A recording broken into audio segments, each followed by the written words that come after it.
Bem-vindos às Quintas com Péricles Ramos. Aqui é um canal de amigos para amigos, onde vamos refletir questões importantes. Você vai encontrar reflexões, estudos, testemunhos e palestras. Se inscreva e compartilhe nosso programa para que seus amigos possam assistir com você.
Milagres de Jesus. A pesca maravilhosa, segunda parte.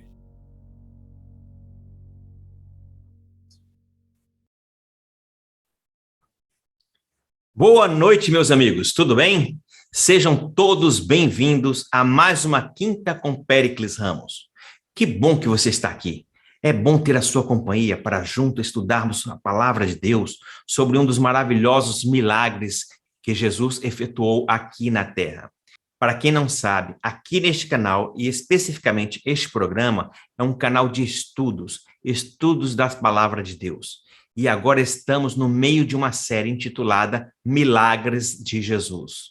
O próprio nome já diz de que se trata o assunto, não é mesmo? E a cada semana, a cada programa e a cada estudo, o nosso conhecimento vai sendo ampliado, vai sendo aumentado no conhecimento da graça, do amor maravilhoso de nosso Deus. Caso você não seja inscrito no programa, por favor, vá lá e faça a sua inscrição. Olha, quando nós pedimos para fazer sua inscrição, não é que a gente queira aumentar o número de seguidores apenas. Não, nada disso. Quando nós pedimos para fazer a sua inscrição, é porque o YouTube entende que este conteúdo é importante, é relevante, e ele começa agora a divulgar para outras pessoas estas mesmas mensagens. Então, por favor, faça a sua inscrição. Vamos divulgar coisas boas, né? Vamos divulgar a palavra de Deus. Vamos divulgar o amor de Jesus Cristo. Faça a sua inscrição. Vá lá no polegar, no joinha, clique lá, dê o seu like, não é? E outro detalhe, se você for inscrito no canal, se você tiver feito a sua inscrição, você poderá compartilhar com outras pessoas ali no chat e, de repente, deixar seu pedido de oração, deixar ali um seu agradecimento, tá certo? Então, faça isso através da opção compartilhar. É só você clicar ali e colocar o nome do seu amigo que ele vai receber o link para que ele possa assistir. Outro detalhe, ao fazer sua inscrição, você não vai ficar recebendo e-mails, não vai ter seu nome em algum tipo de lista, nenhum dado seu será divulgado. Aliás, você não deixará nenhum dado, só vai simplesmente clicar, tá certo? Então, ajude-nos a divulgar esta mensagem tão importante, tão necessária para nossos dias, para mais e mais pessoas. O tempo em nosso país está variando bastante. Em alguns lugares está quente, outros lugares está frio, outros lugares estão chovendo. Bem, não importa, sabe? Não importa. O que eu sei é que nesta noite os nossos corações serão aquecidos. É isso mesmo, aquecidos através do estudo da palavra de Deus, através do estudo da Bíblia, onde nós encontraremos mais informações, mais orientações do amor de Deus, do amor de Jesus e da salvação que ele nos proporciona. Hoje eu estou recebendo um amigo, um convidado de primeira vez. É o pastor Acílio Garcia Alves. Boa noite, pastor Acílio. Tudo bem com o senhor? Beleza, boa noite, Péricles, tudo certo, graças a Deus, satisfação estar com você aqui participando nesse canal e que Deus abençoe aqui nossa interação também, o pessoal que nos acompanha. Seja bem-vindo, meu amigo. Pastor, é uma alegria muito grande poder recebê-lo aqui nesse nosso programa, tá certo? Quanto tempo o senhor tem de ministério, pastor? Olha, esse aqui é o meu 8º ano. Eu comecei aqui na Paulista do Vale, aqui na região do Vale do Paraíba, e estou aqui até hoje. Estou na região de Guarulhos, mas iniciei em 2014 na capelania e hoje estou cuidando aqui num distrito na região central de Guarulhos. No seu distrito, tem quantas igrejas? Opa, para quem não conhece esse termo, distrito é uma região onde ali existem várias igrejas e tem ali um pastor responsável por elas. Então, pastor, quantas igrejas tem seu distrito? Aqui é o Distrito Central. Então, além da Central, nós temos mais 4 igrejas aqui na nossa região. Certo. O senhor tem redes sociais, pastor? Sim, Facebook, pelo mesmo nome, Acílio Garcia Alves, Instagram também, e o Twitter também é aposentado, mas ele está lá em algum lugar também, Acílio Garcia, você também consegue encontrar lá. Certo. Então, você que queira depois seguir o pastor, é só seguir essa sequência das redes sociais que ele passou aí, tenho certeza que sempre vai deixar alguma mensagenzinha, algo interessante para a nossa vida espiritual. A série Milagres de Jesus tem trazido à luz muitos aspectos dos milagres efetuados por Jesus Cristo, quando esteve aqui na Terra, morando aqui conosco. E o relato destes milagres efetuados por Jesus tem trazido um aprendizado para a nossa vida espiritual em nossos dias. E hoje, o nosso bom amigo pastor Acílio estará abordando um milagre que envolve uma pescaria. Mas não é conversa de pescador não, viu? Não é conversa de pescador. Foi uma pesca maravilhosa. Foi tão diferente, tão impressionante, que é mencionada em 3 evangelhos: Mateus, Marcos e Lucas. Mas antes de adentrarmos no estudo, vamos fazer uma oração? Vamos pedir a Deus orientação para que Ele prepare nosso coração, nossa mente para compreendermos essas verdades? Então, por favor, feche seus olhos, curve sua fronte e vamos orar ao nosso Pai Celeste. Senhor, nós estamos felizes por mais esta oportunidade que Tu nos dá de estudarmos a Tua palavra. Te pedimos que possa abrir os nossos olhos, o nosso entendimento, o nosso coração para as grandes verdades que serão expostas aqui. E que essas verdades contidas neste milagre possam nos impactar de tal forma que possamos viver uma vida diferente, possamos nos comportar diferente e possamos nos preparar para a pátria celestial. Inspire o pastor Acílio para que ele possa trazer uma mensagem vinda diretamente de ti para os nossos corações, sem nenhum tipo de interferência humana, sem nenhum tipo de achismos tão comuns em nossos dias, mas que ela possa vir pura, imaculada, para que nós possamos crescer na tua verdade, crescer na tua palavra, crescer no teu amor. É o que te pedimos em Cristo Jesus. Amém e amém. Amém. Amém. Pastor, fique à vontade, eu lhe passo a palavra agora e que o Senhor o use mais uma vez. Maravilha. Muito obrigado, Péricles. Bom, querido amigo, você que acompanha a gente aqui, é uma satisfação a gente poder estar juntos e através da palavra de Deus, recebermos aqui as impressões do céu, lições tão extraordinárias que vêm da pessoa de Cristo e através desses milagres que ele realizou no passado. Creio que para nós, uma grande contribuição para a nossa caminhada cristã hoje é entender que o mesmo Jesus que realizava milagres lá, ele continua ainda hoje disponível e disposto a realizar também milagres na nossa vida. Eu sempre gostei dos milagres de Cristo, sempre gostei desse Jesus com poderes sobrenaturais, desse Jesus que não conhece restrições, não conhece limites, mas é capaz de avançar naquilo que nós conhecemos de normal e realizar a sua obra extraordinária na vida de pessoas comuns. Milagres de Cristo são obras e realizações que ele continua fazendo ainda hoje, se você tão somente colocar a sua vida à disposição dele e também tiver disposição de andar junto com ele, assim como aqueles também no passado caminharam com ele. Eu gosto muito dessa cena em que eu gosto de imaginar a cena da praia e Jesus trazendo para os discípulos que eram pescadores uma pesca diferente, uma pesca fora do comum, fora dos limites daquilo que eles conheciam como normal. E esse dia foi um dia tão especial que aqui no Evangelho nós temos aqui, especialmente Jesus até chamando um dos discípulos aqui. Então eu gostaria de convidar você, inclusive, Pérez, acho que eu dei aqui uma ajustadinha na pesca e acabei jogando uma outra aqui, na verdade estou no Evangelho de Lucas, mas é também uma pesca extraordinária, é um milagre que Jesus realizou e é um milagre que traz para nós aqui uma questão muito interessante em relação ao nosso mundo material. Como você enxerga as suas posses, como você enxerga aquilo que você possui, e Jesus ele vem justamente para reorganizar na mente dos discípulos e da nossa também o que é essa questão material e qual é a ligação que ela tem com o mundo espiritual também. Portanto, hoje eu convido você a abrir aí a sua Bíblia no Evangelho de Lucas. Evangelho de Lucas que traz tantas lições fantásticas para a gente. Lucas, o grande médico, o grande doutor, coloca aqui em termos bastante práticos a história da vida de Cristo. Mas eu começo perguntando para você aqui já nessa noite, quanto você tem? Se fosse para você avaliar as suas posses, as suas coisas, quanto você tem? Esse debate de cristãos e o dinheiro é um debate que muitas vezes ele se estende, ele não tem a ver muito com o levantamento de recursos, mas com todos os aspectos da vida. Você sabe que, especialmente na igreja cristã e também aqui na igreja adventista, nós temos um departamento ou um grupo de pessoas que está sempre, constantemente falando sobre a fidelidade a Deus. Como andar com Deus no aspecto prático, no aspecto material, no dia a dia. Os gregos antigos separavam matéria de espírito e eles diziam, olha, o espírito é bom, mas a matéria ela não é boa.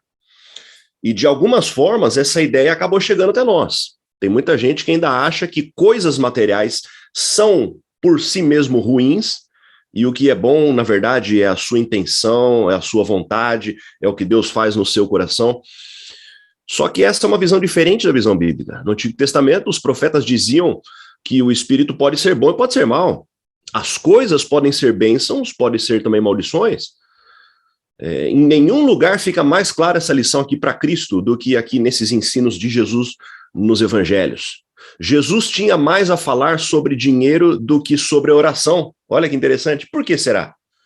Porque ele sabe que o nosso coração, a natureza humana, ela é especialmente voltada para as coisas materiais. Por isso, provavelmente, Deus escolheu lá em Apocalipse descrever o reino do céu em termos materiais. É claro que o céu é muito mais do que aquilo lá. Imagine os relacionamentos que você vai desenvolver no céu, os encontros, as pessoas que você vai ver. Mas conhecendo a nossa natureza, Deus resolve revelar os aspectos materiais do reino de Deus para que a gente possa alimentar dentro de nós aí uma vontade de estarmos lá. A lição bíblica, ela começa em Gênesis falando da matéria. E ela começa dizendo, no princípio, a matéria era boa, não era má. Jesus, quando ele veio, ele se fez carne, e ele encontrou na carne, assim como nós, né, um veículo adequado para o próprio Deus e para a salvação e para a história da redenção, como nós conhecemos. Para Jesus, portanto, aqui no Novo Testamento não existe essa separação de matéria e espírito, tudo é uma coisa só. E pode ser ou bom, ou também pode ser mal. O céu não é um mundo espiritual. Antes, para Jesus, ele pergunta como é o reino dos céus, com o que ele se parece? É semelhante a um grão de mostarda, é semelhante a um fermento que uma mulher pegou e escondeu. Essa conexão do todo, ela é vista de forma muito brilhante aqui nesse chamado de Pedro, em Lucas capítulo 5. Aqui do primeiro versículo até o versículo 11. Se você tem aí e quiser acompanhar também, através da sua Bíblia, pode ser a digital, pode ser a Bíblia física mesmo, analógica. Acompanhe a palavra de Deus. Nunca na história humana tivemos tanto acesso à palavra de Deus. Não existe desculpa para você não ter contato com ela, não estudá-la, não cavar a fundo as suas lições. O objetivo de Deus é que você tenha um contato todos os dias e cresça e aprenda dessas lições tão fantásticas para a nossa vida hoje. Lucas capítulo 5, versos 1 a 11. Aqui nós temos uma pesca, na minha Bíblia já aparece o subtítulo A Pesca Maravilhosa. a pesca miraculosa, talvez, na sua Bíblia. Deixa eu te perguntar algumas coisas em relação a dinheiro aqui. O que você faria hoje se você ganhasse na loteria? Como você aplicaria esses recursos? Hoje, especialmente 2 dias atrás, você sabe, a Mega Sena está acumulada em 21 milhões de reais. É bastante coisa. É muito recurso, né? Acho que dá para fazer bastante coisa aí. O que você faria? Quais são as suas prioridades na lista imaginária se você tivesse tanto recurso assim? Se você tivesse ganhado na loteria? Trazendo talvez a discussão um pouco mais para o nível aqui da igreja, o que aconteceria se algum irmão nosso ou irmã aqui tivesse ganhado na loteria? Alguns irmãos já têm aí uma opinião bastante forte, bem formada sobre esse tipo de coisa, né? Tem gente que fala, não, pastor, tá tudo errado, não pode. O que a gente faria na igreja se alguém da nossa igreja, da sua congregação, tivesse ganhado na loteria? Outra pergunta para a gente, talvez, imaginar um pouquinho aqui. A igreja aceitaria uma grande oferta de alguém que ganhou na loteria? Olha só, são discussões éticas que a liderança da igreja, às vezes, gasta bastante tempo, né? E as discussões acabam sendo bastante acaloradas em alguns momentos em relação a isso, né? E se a pessoa chegasse dizendo, olha, pastor, olha, irmão, mas foi Deus que me ajudou a ganhar. E aí? Será que não apertava mais ainda? Todas essas ideias a gente vai ver de alguma forma aqui, se cruzando com esse texto nosso aqui, da história de Lucas capítulo 5. Vamos acompanhar a leitura aí? Se você tem a sua Bíblia, vamos juntos aqui. Lucas 5, versos 1 a 11. Aconteceu que ao apertá-lo a multidão para ouvir a palavra de Deus, estava ele junto ao lago de Genezaré. E viu 2 barcos junto à praia do lago, mas os pescadores, havendo desembarcado, lavavam as suas redes. Entrando num dos barcos, que era o de Simão, pediu que o afastasse um pouco da praia, e assentando-se, ensinava do barco as multidões. Quando acabou de falar, ele disse a Simão, faste ao largo e lançai as vossas redes para pescar. Respondeu-lhe Simão, mestre, havendo trabalhado a noite toda, nada apanhamos, mas sob a tua palavra lançarei as redes. Isto fazendo, apanharam grande quantidade de peixes e rompia-se-lhes a rede. Então fizeram sinais aos companheiros do outro barco para que fossem ajudá-los, e foram e encheram ambos os barcos, a ponto de quase irem a pique. Vendo isto, Simão Pedro prostrou-se aos pés de Jesus, dizendo, Senhor, retira-te de mim, porque sou pecador. Pois à vista da pesca que fizeram, a admiração se apoderou deles e de todos os seus companheiros, bem como de Tiago e de João, filhos de Zebedeu, que eram seus sócios. Disse Jesus a Simão, não temas, doravante serás pescador de homens. E arrastando eles os barcos sobre a praia, deixando tudo, o seguiram. Que história fantástica. Você provavelmente na sua mente tem uma visão, uma cena que você criou mentalmente sobre esse dia tão especial. Nesse texto aqui, a pessoa de Cristo e o mundo material de Pedro, elas se encontram. A renovação espiritual de Pedro acontece juntamente nesse encontro aqui. Veja aqui a introdução. O que diz ali nos primeiros 2 versículos? Aconteceu que ao apertá-lo a multidão para ouvir a palavra de Deus, estava ele junto ao lago de Genezaré e viu 2 barcos junto à praia do lago, mas os pescadores, havendo desembarcado, lavavam as redes. Esse relato aqui ele não acontece na igreja, ele não acontece na sinagoga, nem no pátio do templo. Em vez disso, a multidão se apertava à beira do mar. Quando fala de mar, a minha mente, a minha memória já volta aos anos de infância, quando todos os anos a gente passava algum períodozinho ali de férias de fim de ano na cidade de Santos. Meu pai é de Santos, minha mãe também tem a família ali, grande parte da família em Santos. Para mim, essa imagem de pescador, ela já remete às memórias da infância. Quando a gente passeando ali por perto da casa dos avós, aquele cheiro de peixe, aquele som do mar, aquela vista, os navios passando ao fundo. Isso aqui traz boas memórias da infância. A vida desses discípulos girava em torno do litoral. Eles viviam da pesca. Pescadores limpando as suas redes. Era uma cena bastante comum. Jesus, ele vem e ele entra no mundo das pessoas. Jesus não espera que as pessoas entrem no seu mundo. Nesse momento, Pedro estava no seu território, Pedro estava no seu habitat natural. Esse é o momento em que Jesus sai de onde ele está e vem ao encontro de Pedro. Jesus, ele geralmente encontra você aonde você está. Tem gente que acha que precisa resolver todos os problemas, dificuldades, barreiras da vida, encrencas que enfrentam e talvez mudar muita coisa na vida, melhorar para que possam ter um encontro com Cristo. Jesus, ele geralmente se encontra exatamente onde você está. Jesus, ele vai ao seu encontro. E ele pega você onde você está e ele busca levar você para o ideal, para o sonho dele. Esse é o momento de um encontro nesse cenário de praia. A primeira cena começa com o movimento ousado de Jesus, o versículo 3, você leu aqui comigo, entrando em um dos barcos, que era o de Simão, pediu-lhe que o afastasse um pouco da praia, e assentando-se, ensinava do barco às multidões. Jesus, ele chega e agora ele faz um pedido, sem muito pedir licença. Jesus sobe no barco de Simão, solicita os seus serviços, e se você tiver acompanhado a leitura do capítulo anterior, você vai ver que Pedro meio que deve uma para Jesus. Jesus tinha curado a sogra dele. E naquela cultura do Antigo Oriente Médio, aqui, especialmente no primeiro século, retribuir favores em geral era a cultura da época. Pedro não podia negar esse pedido de Jesus. Jesus sabe disso. Jesus chega dizendo: Pedro, você pode me ajudar? Jesus então se assenta e ele começa a ensinar. Isso significa que Pedro ainda ficou trabalhando. O barco ele sairia à deriva rapidamente se não ficasse alguém ali controlando, remando, mantendo o barco junto ao litoral, à costa. O sermão de Jesus ele não é registrado aqui, mas o encontro é o que importa para a gente. Quando ele termina os seus ensinamentos, o natural seria Jesus agradecer Pedro pelo favor, voltar para a praia, desembarcar e seguir em frente.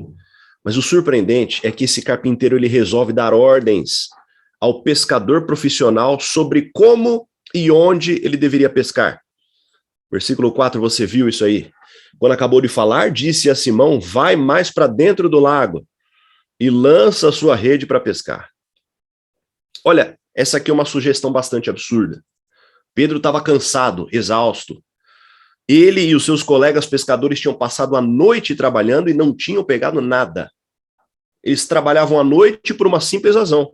Os peixes daquela região, eles se alimentam à noite. Durante o dia, eles costumam se esconder embaixo das pedras e se juntam às fontes dos córregos, das nascentes, onde a água é mais rica de oxigênio. Todo pescador de Genezaré sabe que o horário que dá peixe é durante a noite. As redes que eles estão usando naquele dia são para pesca noturna. A ideia de que agora um desempregado carpinteiro lá de cima, de Nazaré, que nunca tinha lançado uma vara de pesca no rio, agora tem a presunção de dar ordens ao capitão daquele barco, é uma ordem absurda, é uma ideia absurda. Pedro não podia discutir teologia com Jesus. Os ensinos de Cristo, Pedro precisava apenas ouvir. Ele era mestre. Mas sobre pesca, essa já é a especialidade de Pedro. Tanto que na cena, Pedro ele responde com sarcasmo. Talvez a gente não veja aqui a leitura superficial no versículo 5, mas ele diz: respondeu-lhe Simão: mestre, havendo trabalhado a noite toda, nada apanhamos, mas sobre a tua palavra lançarei as redes. Uma paráfrase, talvez, desse texto aqui no original poderia ser: ouça, mestre, eu e os meus companheiros aqui, nós somos profissionais. Nós sabemos aonde os peixes vão se alimentar. É ao longo da margem. E o melhor momento para essa pesca sempre acontece à noite. E é por isso, Jesus, que a gente passou a noite toda trabalhando. Jesus, nós não somos amadores. A gente já passou pelas regiões de pesca e a gente não conseguiu nada. Agora, a gente está cansado. Eu fiquei acordado um pouco mais, algumas horas a mais aqui para controlar o barco para o senhor. Enquanto o senhor pregava o seu sermão.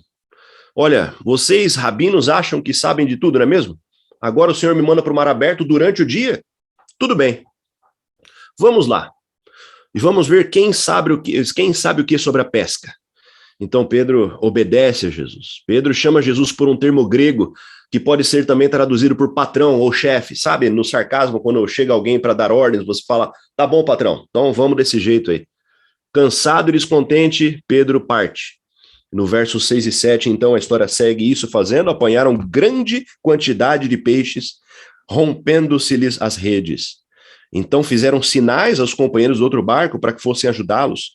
E foram e encheram ambos os barcos a ponto de quase irem a pique, quase naufragarem. Olha que cena. E esse aqui é o grande clímax da história. Pedro não chama os amigos, ele só acena. Se Pedro chamasse os companheiros, a sua voz seria ouvida lá na praia. Será que uma nova fonte se rompeu, de repente, no fundo do lago e está atraindo os peixes? Teria um novo cardume se formado para se alimentar ali embaixo daquele barco? Se essa fosse a realidade, não tinha necessidade de despertar a atenção dos outros pescadores. Sair contando para toda a comunidade. Uma aglomeração rápida de barcos pescadores seria a última coisa que Pedro queria. Segredos financeiros, eles devem permanecer secretos. É melhor você não levantar muito a voz. Apenas acenar para os companheiros é suficiente. Jesus toca Pedro na sua maior força, a habilidade de pesca. Durante toda a noite, imagina você todas as noites, Pedro e sua equipe trabalhavam duro para conseguir uma pesca razoável. Pela manhã eles voltavam para casa e caíam na cama. E o sono deles eram povoados de sonhos vívidos de uma pesca que um dia talvez acontecesse, que enchesse tanto o barco, que finalmente o barco estivesse quase afundando. Era como que ganhar na loteria. Não ter mais que trabalhar. Ter tanto que não ter mais que se preocupar com quanto você tem na sua carteira. Quanto você tem na sua conta bancária. Pedro era um pescador. A rede se rasgando naquele dia poderia significar nunca mais precisar daquela rede. Significaria poder aplicar aquele dinheiro, poder viver da renda dos juros daquele dinheiro. Enfim, Pedro tinha ganhado na loteria naquele dia. O primeiro pensamento de Pedro poderia ser, olha, esse Jesus descobriu um novo manancial aqui nesse lugar. Pedro ou qualquer outro pescador podia muito bem ficar rico em poucas semanas naquele lugar. Um segundo pensamento poderia ser para aquele homem naquele dia, olha, por quê? Que esse pobre rabino nômade vaga por aí ensinando as pessoas a troco de nada? O que tem na mente desse mestre, desse professor, desse rabi? Como? Que para ele o reino do céu pode ser mais importante do que 2 barcos afundando, abarrotados de peixe fresco. Jesus se preocupava mais com o reino de Deus e com as pessoas do que com o dinheiro. Quem é esse homem? A resposta, ela se desenvolve aqui no versículo 8. Como nós lemos aqui, vendo isso, Simão Pedro prostrou-se aos pés de Jesus, dizendo, Senhor, retira-te de mim, porque eu sou pecador. Esse é o momento em que Pedro finalmente ele cai em si. Não tinha multidão mais perto. Jesus, ele faz questão de que a multidão estivesse bem longe, tivesse ficado para trás na praia. Cheio de admiração, agora Pedro, ele tem medo, ele teme a Cristo. Antes, Jesus era o patrão, ele era o chefe. Agora, Jesus é o Senhor. Antes, Pedro era o marinheiro, especialista. Agora, ele é pobre pecador. Esse texto é o primeiro em todo o livro de Lucas que menciona o termo pecador. E ele é o termo para descrever a pessoa de Pedro. Jesus, o que viera buscar e salvar os pecadores, veio atrás do mais novo milionário da praia. Ele veio atrás de Pedro. Jesus responde, aqui você vê no versículo 10, a segunda parte, Jesus disse a Simão, não temas, de agora em diante serás pescador de homens. Serás pescador de homens. Jesus começou com Pedro no seu mundo material, e agora ele pega Pedro e leva Pedro para o outro mundo de pesca, aonde ele vai continuar pescando, mas a partir de agora ele vai pescar pessoas. Quando Jesus foi acusado de receber pecadores e comer com eles, ele respondeu com 3 histórias. Um pastor e sua ovelha perdida, uma mulher e a sua moeda perdida, um pai e seus filhos perdidos. Valores monetários nas 2 primeiras histórias, valores materiais, valores mesmo de posse, de recurso. Na terceira e última história, Jesus fala de filhos perdidos. O clímax do capítulo 15 é que para o céu, a moeda que conta para Deus não é moeda financeira. Não importa para Deus o quanto você tem na sua conta bancária, quais são as aplicações, os recursos que você investe. Para o céu não importa quantos dígitos você tem na sua conta corrente, quantos carros você dirige e estaciona na sua garagem. Na contabilidade do céu, o limite do seu cartão, ele é absolutamente inútil para Deus. O que conta é uma outra moeda. Lucas capítulo 14, Jesus dizia: qual será dentre vós que caindo-lhe num poço um jumento ou boi, você não tire logo? Quanto mais esse homem. Veja para Jesus, ele começa no mundo material, começa falando de valor, coisa cara, valiosa. Se cai um jumento para eles era recurso de muito tempo. Ou um boi. Agora Jesus diz, olha, quanto mais essa pessoa, que em todas essas histórias, Jesus começa no mundo material, no mundo financeiro, e depois ele conclui com a transação comercial que mais vale no universo, a salvação de pessoas. E depois de levar os barcos para a praia, diz o texto bíblico, para a terra, eles deixaram tudo e o seguiram. Te pergunto, que riqueza é essa que aparece aqui? Que moeda é essa aqui que para o dono de tudo, o dono do universo, o criador de tudo, vale mais do que o dólar, do que o euro, do que criptomoedas, de que ações, barras de ouro? A única riqueza que vale são as vidas que são ganhas para o reino do céu. Por isso eu volto à pergunta do início, quanto você tem? Quanto você tem no seu bolso? Quanto você tem nas suas contas? Você seria capaz de virar as costas para tudo isso e ir atrás da verdadeira e única riqueza que conta, que são as pessoas? Essa é, de fato, a maior e mais extraordinária lição aqui dessa pesca maravilhosa aqui. Esse é o momento em que Pedro percebe tudo isso e o que ele faz?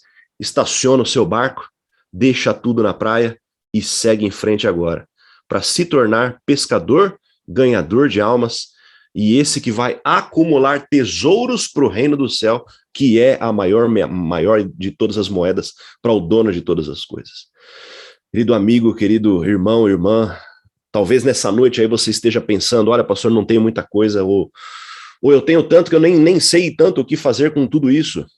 O fato é que para Cristo, quando a gente tem um encontro com Ele, quando Ele entra no nosso mundo, quando Ele vem para a nossa praia, Ele começa a colocar no nosso coração uma reorganização de prioridades e começa a colocar para a gente o que de fato importa. Nessa noite eu convido você especialmente a refletir um pouco. O que importa para Cristo não é quanto você tem. O que importa para Cristo é justamente a sua vida. O que importa para Cristo é que nessa pesca tão grande, Ele deixa o céu, vem para a terra, lança as redes e Ele quer alcançar o maior número possível de pessoas. Nessa noite eu gostaria de orar para que você fosse uma dessas pessoas. Para que você fosse um peixe desses de Cristo. Que no reino do céu você tem valor incalculável. Jesus em diversas vezes ele diz, olha, não acumula para você que riqueza aqui, onde a traça, a ferrugem corrói, o ladrão vem, ele tenta roubar. Mas busque justamente as pessoas, que é a moeda mais valiosa do universo. É por elas que Jesus morreu, é por elas que Ele deu a vida, é por elas que Ele veio salvar, e é elas que Ele vai vir resgatar quando Ele voltar para nos buscar. Portanto, nessa noite aí eu oro especialmente para que você entenda, em primeiro lugar, o valor que você tem. Aos olhos do dono de tudo, aos olhos do Criador de todas as coisas, aquele que a palavra de Deus diz que é o dono das montanhas, do mundo, de tudo que nele há, de tudo que existe aqui também, no universo, em tudo que a gente conhece, ao dono de tudo, o que mais vale é você. Para o dono de todas as coisas, você é a maior moeda de todas. Segunda lição, talvez, para a gente, a partir de agora, entendendo isso, que você consiga deixar de lado essa preocupação material. Você consiga deixar de lado essa corrida que o mundo nos coloca, nos impõe 7 dias por semana, atrás de recursos, e comece a pescar para Deus também, esses homens e mulheres, pessoas que devem ser salvas e alcançadas para o reino de Deus. Que Deus abençoe muito você. Que você entenda a missão que você possui também. Entenda o seu valor. Faça parte desse rebanho do céu. E vá pescar. Nessa pesca maravilhosa, Deus te dê muitos peixes. E que naquele dia você receba também das mãos dele a sua coroa, com as estrelinhas representando as pessoas, as pescas que você fez. E essa salvação tão grande que Deus vai fazer e vai realizar através de você também. Que Deus te abençoe muito. Eu gostaria de convidar você nessa noite para a gente finalizar aqui essa reflexão com uma palavra de oração. Pode ser? Vamos orar? Oremos. Querido Deus, muito obrigado aqui por essas lições tão extraordinárias da tua palavra, Pai. Momentos em que o Senhor avança no mundo natural e vai para o mundo extraordinário dos milagres, da realização extraordinária da sua vontade na vida dos homens. Nessa noite a gente teve um encontro aqui na praia de Pedro, naquele dia tão fantástico em que ele foi encontrado por Cristo, onde ele estava. E Cristo mudou a vida dele. Ele ganhou na loteria, mas foi capaz de deixar tudo isso e tornar-se pescador de homens e mulheres, Pai. Nós queremos nessa noite entender o nosso valor. Queremos entender que é o Senhor quem nos pescou, é o Senhor quem nos salvou, é o Senhor quem nos busca, quem deixa tudo para trás e vem atrás do último que seja, daquele esquecido, do rejeitado. Entendemos, Pai, nessa noite nós temos um valor fantástico, extraordinário, incalculável na moeda do universo. Muito obrigado por nos amar, por nos salvar, por nos alcançar, Pai. Queremos também entender que a partir de agora, sendo salvos, precisamos também agora cumprir a missão que o Senhor nos dá e sermos também pescador de homens, pescadores de mulheres.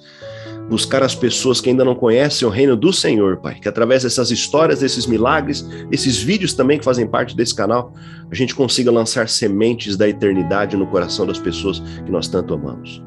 Abençoe-nos, portanto, Pai, e nos ajude, nos use hoje e sempre, em nome de Jesus. Amém. Amém. Maravilha. Amém. Muito obrigado, grande Péricles.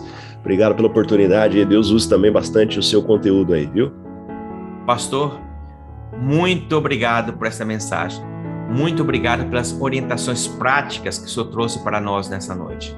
Que o Senhor possa te abençoar, também a sua família, o seu ministério, tá certo?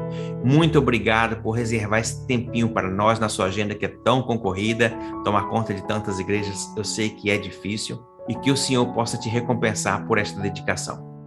Pastor, nesta série Milagres de Jesus, eu sempre termino lendo 3 versículos bíblicos.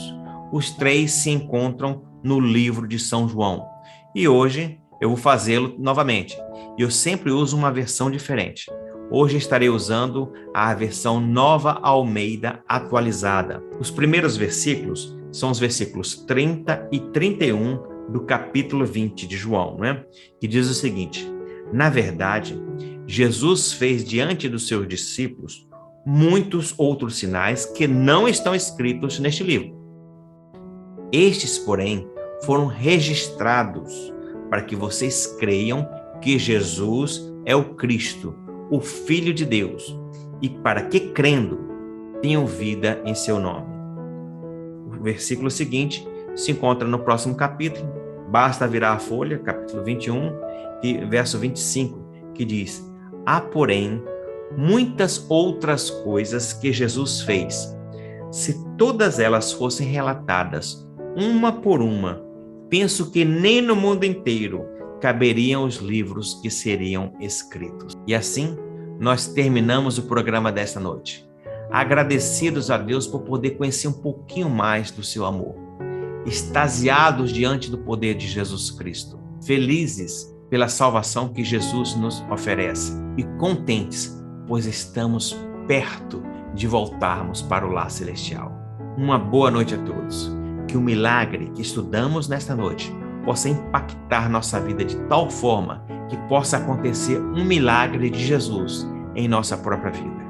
Que Deus abençoe, uma boa noite a todos, um bom descanso e até a próxima semana com mais uma Quinta com Péricles Ramos.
Milagres de Jesus. A pesca maravilhosa, segunda parte.